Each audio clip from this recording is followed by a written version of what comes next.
Economics. चलिए start करते हैं। अब ये जो वीडियो है ये बेस्ड है रेवेन्यू पर। अभी जो मेरी पुरानी वीडियो थी उसमें मैंने प्रोडक्शन और कॉस्ट कंप्लीट किया था, और अब हम आते हैं उसके थर्ड पार्ट पे जो है रेवेन्यू। क्योंकि देखिए प्रोडक्शन होगा तो कॉस्टिंग आएगी, और कॉस्टिंग आएगी तो फिर उसके बाद सेल करने के बाद आउटपुट जो है वो रेवेन्यू भी आएगा। ठीक है, तो फर्स्ट ऑफ ऑल हम देख लेते हैं डेफिनेशन। देखिए रेवेन्यू की डेफिनेशन क्या है? Money receipt that a firm get from sale of the output. यानी जितना भी प्रोडक्शन में आउटपुट हुआ है, ठीक है, उसको जब सेल आउट करेगी फर्म तो जो कुछ भी मिलेगा वो सारा का सारा जो है वो रेवेन्यू होता है। ठीक है, all total amount is the revenue. और उसके बाद कई लोग सोचते हैं कि जो रेवेन्यू है वो प्रॉफिट है। नहीं, revenue is not an profit. वो प्रॉफिट नहीं होता है। वो एक्चुअल में जितना भी सेल आउट होकर अमाउंट आता है दैट इज द रेवेन्यू। और प्रॉफिट जो है उस एक अलग कॉन्सेप्ट है, और वो क्या है? Difference of revenue and cost is profit. जो रेवेन्यू यानी जो in return after the sale आया है, और जो कॉस्ट आई है, ठीक है, जो प्रोडक्शन में आपने खर्चे किए और उसके बाद सेल करने के बाद जो आपको पैसे मिले, इन दोनों के बीच का जो डिफरेंस है वही प्रॉफिट है। ठीक है, मैं एक एग्जांपल देती हूँ कि जैसे कि कोई प्रोडक्शन किया गया और उसके बाद जो कॉस्टिंग आई है, ठीक है, कोई भी फर्म ऐसी नहीं है, कोई भी आप छोटा भी बिजनेस करोगे तो भी आप कभी ऐसा नहीं करते कि जो भी कॉस्ट पे आप चीज़ों को बनाते हो या कहीं से परचेज करते हो उसी रेट पे बेच दो। हर कोई अपना मार्जिन अप करके ही बेचता है। तो ये जो मार्जिन है ना, यही प्रॉफिट है। यानी कि जो कॉस्ट आई और आपने थोड़ा और बढ़ा के जो सेल आउट किया, तो उसके बाद जो टोटल अमाउंट है वो रेवेन्यू है, और ये कॉस्ट से जितना ज़्यादा है वही आपका प्रॉफिट है, क्योंकि उसके लिए कोई खर्चा नहीं किया गया। ठीक है, और इसी के लिए कोई भी बिजनेसमैन बिजनेस करता है। ठीक है, अब ये जो रेवेन्यू है ये अकेला कॉन्सेप्ट नहीं है, इसमें 2-3 टर्म्स हैं और वो हम देख लेते हैं। जैसे कॉस्टिंग में होती है कि टोटल कॉस्ट होती है, एवरेज कॉस्ट होती है और मार्जिनल कॉस्ट होती है। ऐसे ही रेवेन्यू के कॉन्सेप्ट में भी 3-4 टर्म्स आती हैं, वो हम स्केड्यूल से भी समझेंगे और ग्राफ पे भी। अब देखिए किसी भी चीज़ की ना टर्म्स डिफरेंट नज़रिए से हम उसे क्यों देखते हैं?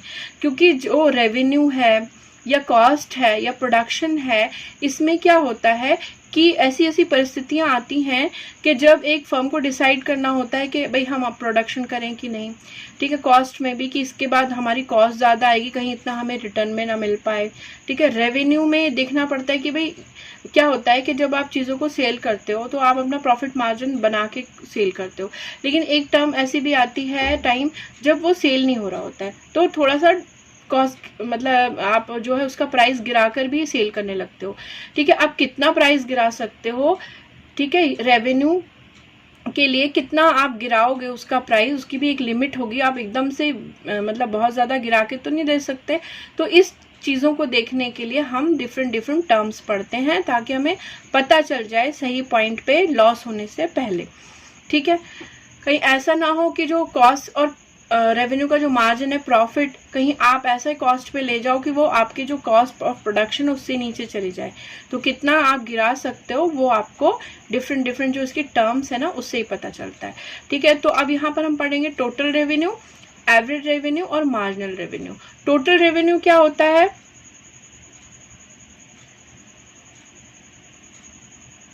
टोटल रेवेन्यू होता है आपका P/Q, यानी कि जो आपका प्राइस है और आपकी क्वांटिटी है। ठीक है, तो आपका जो टोटल क्वांटिटी आप बेच रहे हो, किस प्राइस पे बेच रहे हो, उसे मल्टीप्लाई करोगे तो आपको टोटल कितना पैसा मिलेगा पता है। ये इजी कॉन्सेप्ट है। एवरेज कब आता है? जब आप टोटल रेवेन्यू को क्वांटिटी ऑफ द आउटपुट, जितनी सेल कर रहे हो उसे डिवाइड करोगे तो टोटल रेवेन्यू से क्या मिलेगा आपको? फिर एवरेज रेवेन्यू। ठीक है, अब देखिए जब हमें P/Q कर रहे हैं तो टोटल रेवेन्यू आ रहा है। अब टोटल रेवेन्यू को Q से डिवाइड कर रहे हैं तो प्राइस ही आना चाहिए, आ रहा है एवरेज रेवेन्यू। ठीक है, तो मैं बता दूं कई बार प्राइस और एवरेज रेवेन्यू सेम होते हैं अगर आप सारी की सारी यूनिट बेच रहे हो सेम प्राइस पर। ठीक है, लेकिन अगर आप प्राइस घटा के बेचते जा रहे हो तब एवरेज रेवेन्यू और प्राइस में डिफरेंस हो जाता है, बिकॉज आप प्राइस गिराते जा रहे हो तो ऑन एन एवरेज शुरू से आखिरी तक की यूनिट पर देखेंगे तो एवरेज कम होने लग जाएगा। ठीक है, और मार्जिनल रेवेन्यू क्या है? जो टोटल रेवेन्यू जिस टर्म, ये पर यूनिट का हिसाब है कि हम एक और ज्यादा यूनिट बेचेंगे तो कितना रिटर्न आ रहा है, और एक बढ़ा के बेचेंगे तो कितना रिटर्न आ रहा है। मान लीजिए आपने जो है कोई ड्रेस है उसके 16 पीसेस बेचे, तो आप जो 17 पीस बेचोगे, ठीक है, उस पे कितना एक्स्ट्रा पे आया है वो होगा उस पर्टिकुलर यूनिट का मार्जिनल रेवेन्यू। ठीक है, अब वो कैसे आएगा, उस टर्म तक जो रेवेन्यू आया और उससे पहले तक के टर्म का जो रेवेन्यू आया, दोनों का डिफरेंस जो उस पर्टिकुलर टर्म का मार्जिनल रेवेन्यू है। यानी पर यूनिट के हिसाब से जब आप सेल पे देखोगे कि भाई इस वाली सेल से कितना है, इस वाली सेल से कितना है, तो वो मार्जिनल रेवेन्यू है। ठीक है, तो मार्जिनल रेवेन्यू का फार्मूला क्या होता है, T R nth term, total revenue of nth term minus total revenue of n minus term, यानी उस टर्म से एक पहले वाले टर्म को आपको माइनस करना पड़ता है। ठीक है, ये कॉन्सेप्ट मैंने अब आपको थ्योरेटिकली समझाए, इसको एक बार हम स्केड्यूल्स पे देखते हैं। तो चलिए फिर नेक्स्ट स्लाइड पे चलते हैं। चलिए, तो फिर रेवेन्यू के कॉन्सेप्ट ना हम एक स्केड्यूल की हेल्प से भी समझते हैं, और उससे हम समझते हैं टी आर, एम आर और ए आर का रिलेशनशिप। ये आपस में इंटरकनेक्टेड भी हैं, एक इंटरडिपेंडेंस है, एक पता हो तो दूसरा आप निकाल सकते हो उसकी हेल्प से। ठीक है, कभी कभी क्या होता है, टेबल भी फिल करने के लिए आती है। ठीक है, कभी कभी क्वेश्चंस में ये भी आता है कि आप टेबल बनाइए और फेजेस दिखाइए कि कब कब आपको स्टॉप हो जाना चाहिए और ज़्यादा यूनिट आपको नहीं बेचनी चाहिए। तो चलिए पहले स्केड्यूल डिस्कस करते हैं, उसके बाद मैं आपको ये सब बताती हूँ।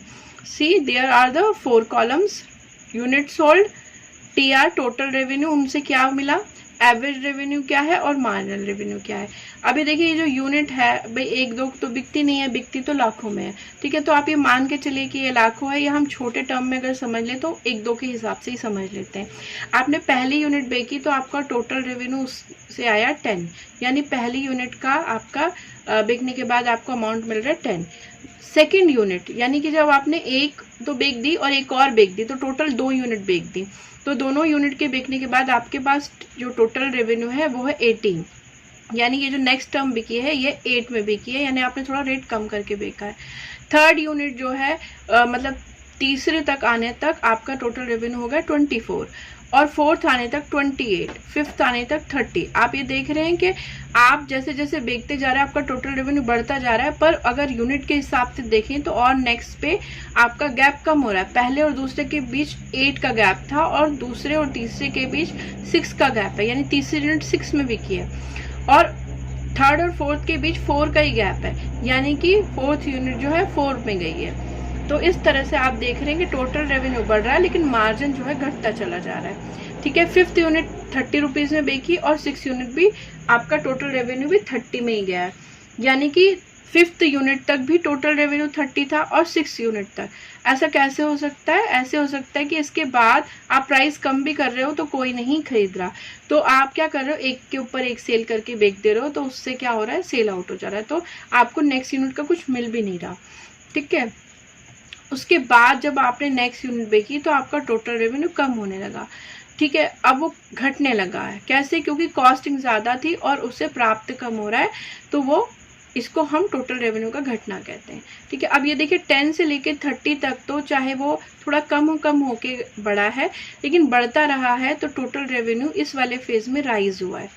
और 30 के बाद जो नेक्स्ट फेज आया उसमें तो मैक्सिमम हो गया, इससे ज़्यादा बढ़ नहीं रहा, इसके बाद तो अब घटना ही है, और उसके बाद फॉल दिखा रहा है। तो ये फर्स्ट फेज है, ये सेकंड फेज है और ये थर्ड फेज है। ठीक है, अब एवरेज रेवेन्यू पे देख लेते हैं हम ये सब। एवरेज रेवेन्यू पे क्या है कि आपको टोटल रेवेन्यू को क्वांटिटी सोल्ड से डिवाइड करना पड़ता है। तो आप 10 को 1 से डिवाइड करेंगे 10 आएगा, 18 को 2 से डिवाइड करेंगे 9 आएगा, 24 को 3 से डिवाइड करेंगे तो 8 आएगा, और 28 को 4 से डिवाइड करेंगे तो 7 आएगा। ठीक है, तो इस तरह से अगर आप टोटल रेवेन्यू को क्वांटिटी सोल्ड से डिवाइड करेंगे तो एवरेज रेवेन्यू आता है, और आपको एवरेज रेवेन्यू पे फर्क पता चल रहा है। यहाँ पर आपको बढ़ता हुआ दिख रहा है लेकिन वो घटती दर से बढ़ रहा है, लेकिन यहाँ पर क्लियर पता चल रहा है कि 10 फिर 9 फिर 8, यानी कि यहाँ पर एवरेज रेवेन्यू पे क्लियर पता चल रहा है कि आपका एवरेज ऑफ रेवेन्यू घट रहा है। ठीक है, अब लेकिन ये कितना भी घटता है ये माइनस में नहीं जाता। मार्जिनल रेवेन्यू पे देखेंगे, ये पर यूनिट के हिसाब से बनाता है। पहला यूनिट बिका तो आपको 10 का रुपीज मान लीजिए इसको, तो 10 रुपीज आपको मिले हैं। ठीक है, उसके बाद आपने जब सेकेंड यूनिट बेची है तो आपको जो है 8 मिल रहा है। ठीक है, ठीक है, सेकेंड यूनिट पे 8, क्योंकि दोनों का डिफरेंस कितना है 8। अभी हमने पीछे जो स्लाइड में फॉर्मूला पढ़ा था, तो पर्टिकुलर यूनिट के लिए उस यूनिट के टोटल रेवेन्यू में से पहले वाले यूनिट का टोटल रेवेन्यू आपको माइनस करना पड़ता है। तो 18 माइनस 10 यहाँ क्या हो गया 8। उसके बाद थर्ड यूनिट में क्या होगा, थर्ड यूनिट में कितना इंक्रीमेंट आया 6, यानी थर्ड यूनिट 6 की गई है। फोर्थ यूनिट में 4, फिफ्थ यूनिट में 2 और सिक्स यूनिट में तो कुछ भी रिटर्न नहीं आया, वो सेम अमाउंट पहले भी था बाद में भी है, तो यानी इसका रिटर्न तो 0 ही है, ये तो फ्री में ही गई है। अब फ्री में क्या आप उससे भी कम में क्या बेचोगे, अगर उससे भी कम में बेचोगे तो यानी कि 3-4 कपड़ों को एक साथ बेच दोगे, तो बाकी कपड़े तो फ्री में ही जा रहे हैं ना आपके। तो इसका मतलब आपका मार्जिनल रेवेन्यू अब नेगेटिव हो गया, आपको उल्टा नुकसान होने लगा बजाय रिटर्न आने के। ठीक है, तो यहाँ पर तो आपको पता चल रहा है, लेकिन अगर आप यहाँ पोजीशन देखेंगे तो आपको बहुत जल्दी पता चल जाएगा कि इस पोजीशन पे मुझे रुक जाना है, यहाँ इसके बाद नुकसान होना शुरू हो गया। ठीक है, और यहाँ पर भी आपको पता चलेगा, लेकिन एग्जैक्ट आपको पता नहीं चल पाएगा कि भाई 0 कब हो गया, तो वो मार्जिनल पे ही पता चलेगा। तो टोटल रेवेन्यू आपका कलेक्शन क्या हो रहा है ये बताता है, मार्जिनल रेवेन्यू ये बताता है कि पर यूनिट अब आपके घाटे में जा रही है, अब आपको सेल आउट जो है स्टॉक ही रख लेना चाहिए बजाय उसको सेल करने के। ठीक है, एवरेज ऑन एन एवरेज बताता है कि अब क्या एवरेज आपको एक यूनिट कितने की सेल पड़ रही है, तो वो वहाँ से भी आप कुछ चीज़ डिसाइड कर सकते हो कि भाई इतना एवरेज पे मैं नहीं बेच सकता, यहाँ पर भी डिसाइड कर सकते हो। तो ये तीनों बहुत एक दूसरे से इंटरकनेक्टेड है। अगर टोटल रेवेन्यू पता है तो एवरेज भी पता चल जाता है और मार्जिनल भी पता चल जाता है, और मार्जिनल को टोटल करते चलेंगे तो आपको टोटल रेवेन्यू पता चल जाता है। ठीक है, तो आई होप आपको ये कॉन्सेप्ट अच्छे से समझ में आया होगा, इन सब का रिलेशन भी और रेवेन्यू क्या होता है। ठीक है, तो आप जब नेक्स्ट वीडियो आएगी तो उसमें मैं इसकी ग्राफ वगैरह समझाऊंगी। अगर आपको इसमें कुछ प्रॉब्लम है तो आप कमेंट बॉक्स में लिख के दे सकते हैं, मैं आंसर ज़रूर करूंगी। और thanks for watching the video, have a nice day, और please do subscribe the channel and share also.